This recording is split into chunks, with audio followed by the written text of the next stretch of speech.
அனைவருக்கும் வணக்கம்.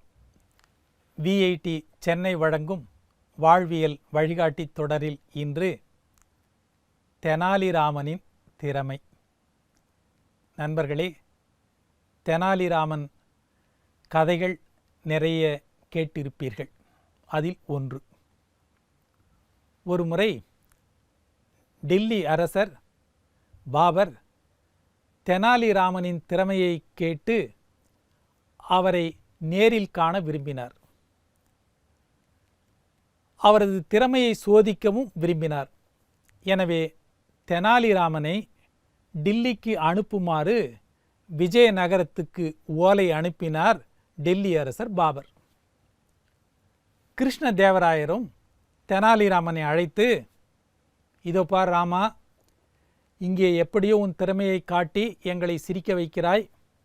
ஆனால் அதுபோல் பாபரிடம் நடக்காது. உன் திறமை அவரிடமும் பரிசு பெறுவதில்தான் இருக்கிறது என்று சற்று எச்சரித்து தெனாலிராமனை அனுப்பினார். டெல்லி வந்து சேர்ந்த தெனாலிராமன் பாபரின் அரண்மனைக்கு சென்றான். சபையில் தான் செய்யும் அகட விகடத்திற்கு யாரும் சிரிக்காதது கண்டு திகைத்தான். எவரும் சிரிக்கக்கூடாது என பாபர் முன்னரே கட்டளை இட்டிருப்பார் என யூகித்தான். மறுநாள் முதல் தெனாலிராமன் அரண்மனைக்கு செல்வதை நிறுத்தி கொண்டான். ஒரு நாள் பாபர் தன் மந்திரியுடன் உலாவச் சென்றார். வழக்கம் போல அரண்மனை சேவகன் ஒருவன் சில பொன் முடிப்புகளை சுமந்து வந்தான். மன்னர் குதிரையை மெதுவாக நடத்தி சென்று கொண்டிருந்தார். பாதை ஓரத்தில் ஒரு முஸ்லிம் கிழவர் அவர் தள்ளாடியபடியே ஏதோ செடிகளை நட்டு கொண்டிருப்பதை பார்த்தார். அவர் அருகே சென்று தன் குதிரையை நிறுத்தினார் அரசர்.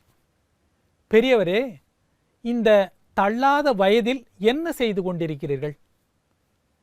அதற்கு அவர், நல்ல மரக்கன்றுகளை நட்டு கொண்டிருக்கிறேன்.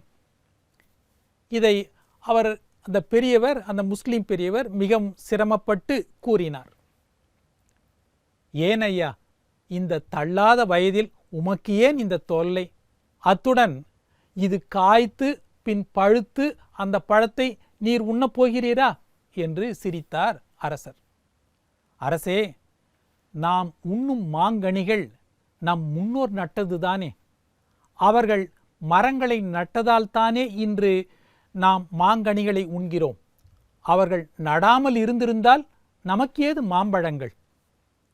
எனவே வரும் தலைமுறையினர் உண்ணுவதற்காக இந்த மரங்களை நான் நடுகிறேன் என்றார். உடனே அரசர், ஆஹா, சரியான பதில், நல்ல விளக்கம், மிக்க மகிழ்ச்சி. உடனே மந்திரியார் ஒரு பொன் முடிப்பை பரிசாக அளித்தார். அதை பெற்றுக்கொண்ட கிழவர் சிரித்தார். அரசே, அல்லாஹ் பெரியவர். எல்லோருக்கும் மரம் பழுத்த பிறகே பலன் கிடைக்கும், அது பலன் தரும். ஆனால் பாபரின் ஆட்சியில் மரம் நட்டவுடனேயே பலன் கொடுத்து விட்டதே என்று ஆச்சரியமாக சொன்னார். பாபர், அவருடைய மனம் பெரிதும் மகிழ்ந்தது இதை கேட்டு. ஆகா, சரியாக சொன்னீர்கள் பெரியவரே என்றபடியே மந்திரியை பார்க்க அவர் இன்னொரு பொன்முடிப்பை அளித்தார்.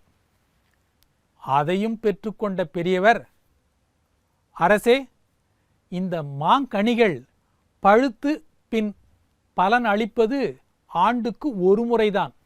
ஆனால் தங்களின் மேலான குணத்தினால் நட்ட உடனேயே இருமுறை எனக்கு பலனளித்து விட்டதே, என்னே அல்லாவின் கருணை என்றார். நன்றாகச் சொன்னீர்கள் பெரியவரே என்று கூறிய அரசர் மீண்டும் ஒரு பொன்முடிப்பை அளித்தார். பின் மந்திரியை பார்த்து, மந்திரியாரே, சீக்கிரம் இங்கிருந்து சென்றுவிட வேண்டும். இல்லையேல் சாதுரியமாக பேசி நம் பொக்கிஷத்தை, அதாவது கஜானாவையே காலி செய்து விடுவார் இந்த பெரியவர் என்று வேடிக்கையாக சொல்லிவிட்டு புறப்பட்டார் பாபர். சற்று நிற்க முடியுமா அரசே என்று சொன்ன பெரியவர் தன் தாடி மீசையை களைந்துவிட்டு தான் தெனாலிராமனாக நின்றார். பாபர் திகைத்தார். சற்று நேரத்திற்குள் 3 பரிசுகளை பெற்றவன் தெனாலிராமனா? தெனாலிராமன் பணிவுடன் கூறினான், அரசே, மன்னிக்க வேண்டும். எங்கள் மன்னர் கிருஷ்ண தேவராயர் தங்களிடம் நான் பரிசு பெற்று வரவேண்டும் என்று கட்டளையிட்டு அனுப்பினார். இன்று அவரது கட்டளைப்படியே தங்களிடம் பரிசுகளை பெற்றுவிட்டேன். இனி ஊர் திரும்ப தாங்கள் அனுமதி அளிக்க வேண்டும் என்று கேட்டார். தெனாலிராமா, உண்மையிலேயே நீ திறமைசாலிதான். உங்கள் மன்னருக்கு என் வாழ்த்துக்களை தெரிவி என்று பாராட்டி அனுப்பினார் அரசர். வெற்றியுடன் ஊருக்கு வந்து சேர்ந்த தெனாலிராமனை மன்னரும் மக்களும் போற்றி புகழ்ந்தனர். மீண்டும் நாளை சந்திப்போம்.